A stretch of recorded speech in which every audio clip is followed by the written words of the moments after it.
اللہ رب العزت کی تجلی ظاہر اور تجلی باطن دونوں تجلیات ہیں.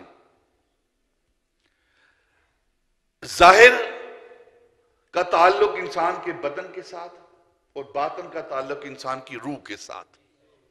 انسان کی روح کے ساتھ. اور اگر انسانی تجسیم کے حوالے سے انسان کی تعریف پڑھے نا تو انسان کی تعریف یہ ہے کہ الانسان هو مرکب من الروح والجسد. انسان روح اور جسد کا جسم کا مرکب ہے مجسمہ ہے. صرف روح کو انسان نہیں کہتے, صرف جسم کو انسان نہیں کہتے. دیکھیں نا جسم سے روح نکل جائے انسان کہتے ہیں, میت ڈیڈ باڈی یہ کہتے ہیں. تو روح کا نام انسان نہیں,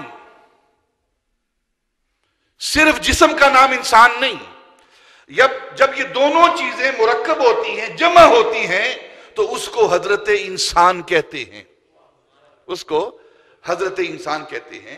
اور اللہ رب العزت کی اس میں ظاہر کی تجلی بدن پر جسم پر اور اس میں باطن کی تجلی اس کی روح پر, اور جس مقام پر یہ دونوں تجلیات آ کر جمع ہوتی ہیں اس میں ظاہر کی تجلی اور اس میں باطن کی تجلی, اس میں ظاہر کی صفت اور اس میں باطن کی صفت, جس مقام پر یہ دونوں تجلیات جمع ہوتی ہیں اس کو حضرت انسان کہتے ہیں.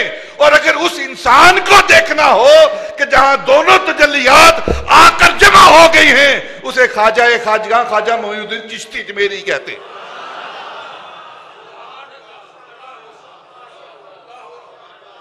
اسے خواجہ خواجگان معین الدین کہتے ہیں, معین بے کساں کہتے ہیں, قبلہ چشتیہ کہتے ہیں, کعبہ عاشقاں کہتے ہیں, چارہ بے چارگاں کہتے ہیں. وہ ہستی جس پر دونوں تجلیات آ کر جمع ہوئی ہیں, ظاہر کی تجلی بھی اور باطن کی تجلی بھی, اسے عطائے رسول فی الہند کہتے ہیں, اسے نائب رسول فی الہند کہتے ہیں, اسے غریب نواز کہتے ہیں, اسے بندہ نواز کہتے ہیں.